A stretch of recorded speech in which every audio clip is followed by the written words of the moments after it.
And so he started praying, and God spoke to him, and he came to me and he said, God's going to show you something about your money flow that you don't yet see, and it's coming very soon, but it's going to make a huge difference. Just that little thought put me in a search, and I started making it a matter of prayer. God, what is it that I'm not seeing? I don't know. I think it had to do with reading an airline magazine, because in the airline magazine, there was a conference on negotiating by a guy named Chester Karras, and I'd see that ad every time I'd fly. And he would charge a fee for his conference, a huge fee, but it was how to negotiate. And they would do these seminars in hotels all over the country. And I thought, why couldn't I charge workers a fee? And my thought is, I can't, it'll turn them off. But I finally did it. 20, 25 bucks a person, I forget which it was. The attendance tripled. My money problem was over with that one stroke. Because when people started paying for what I was teaching, and it was worth every penny of what they were paying, and they went home with stuff they could use, and they were glad to get it, not a one walked out and said, you ripped me off. Nobody said that. They went out and said, thank God I heard that. He helped me with my ministry. And so that helped pay my bills. I would never have made it to television with Gospel Bill had I not learned how to make money. 1991 was one of our peak years for finances. We did about $3 million in that era. And my business administrator came to me and said, 94% of all of our money comes from sales, only 6% from offerings. In all the years that I did Gospel Bill, there was one church, one, that supported me on a monthly basis to do the TV show. And they gave me $100 a month. And the month that I started Church on the Move, they cut it out. So then I had none.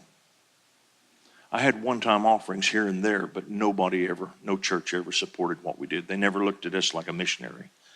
If I hadn't learned how to make money selling products, the ministry would never have happened.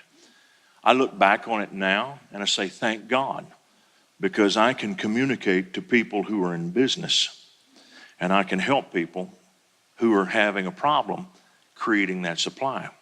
So here's how you got to think. I'm not thinking about how can I get your money.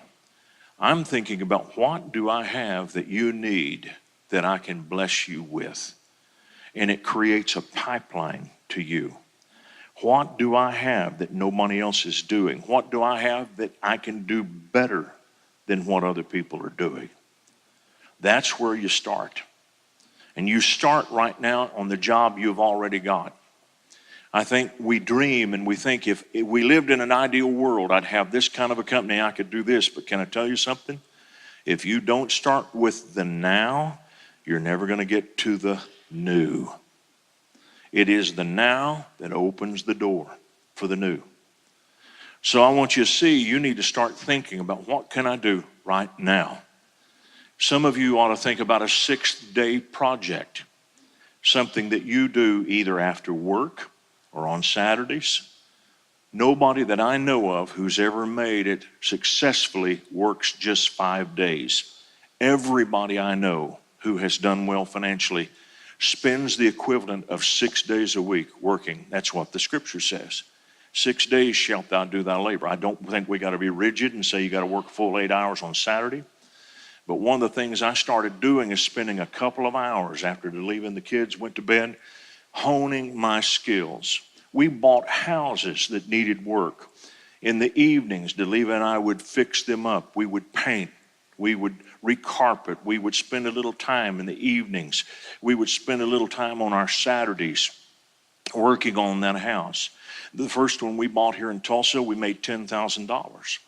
The second one we bought here in Tulsa, we made $12,000. The third one that we bought here in Tulsa, we sold and made $54,000. I kept working up like that, and eventually we bought 80 acres of property in the country. When I sold that, I made $1 million off the sale of that over what I put into it. What I want you to see is that I did that working my butt off. Every evening when I got in, I put a few extra hours in. I paid for this, I paid for that. I improved the property. And one day, it came time to sell it, and God blessed us. Listen to me. You have to take responsibility for your money. You're expecting someone to look out for you, the company you work for. That's great. It's good to have a good boss. But I want to tell you something. In the long run, it's going to be you. I didn't say you needed to quit your job right now, but you know what? Could it be that there's something that's close to your heart that you could start doing on the side? You know, for years we published children's ministry curriculum, and I would go out and people would say, you teach on puppets. Where do you get your puppets? I think we want to use puppets, but we don't know where to get them. And so I said, I have a syllabus that I gave you. If you look on the back page, there's 6 different puppet manufacturers. My secretary was talking to one of those puppet people one day, and they said, they were laughing. We've been following Willie George. We know where he goes.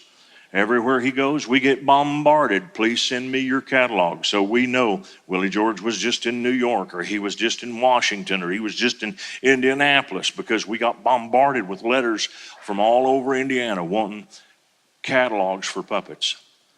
And one day while she was telling me that, I thought, you know, that's pretty stupid.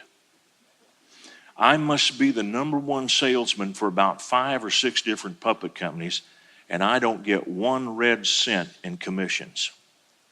So I went out and found 3 or 4 ladies in Church on the Move who could sew, actually in the church we attended at the time, one Church on the Move. But I found those ladies who could sew. I turned them loose. And the next time I went out to do a conference, people said, where do you get your puppets? Right over here.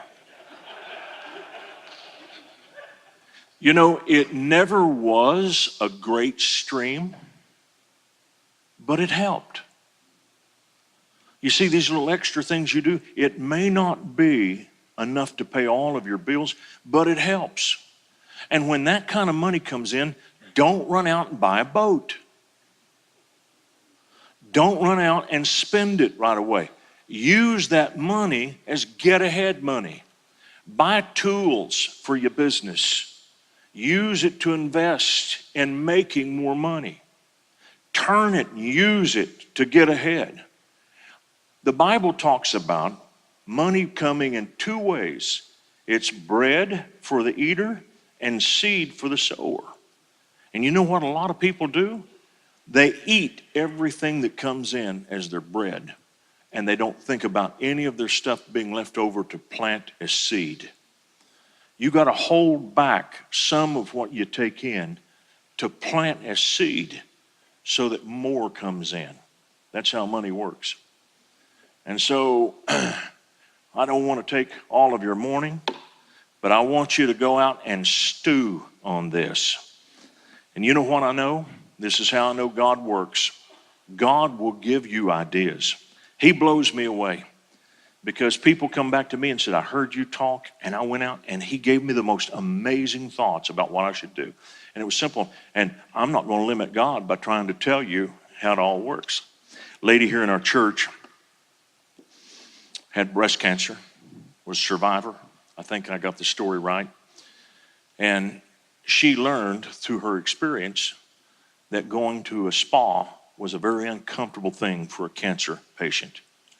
Sometimes your hair is not there. Sometimes you feel very inadequate because of maybe you've had a mastectomy.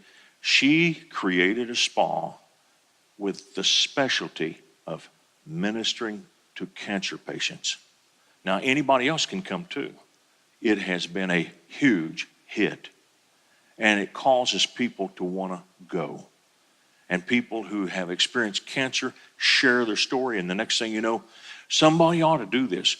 This extra plan that you may come up with might start out with this thought: why doesn't somebody do something?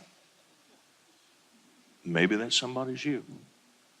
Thank you very much.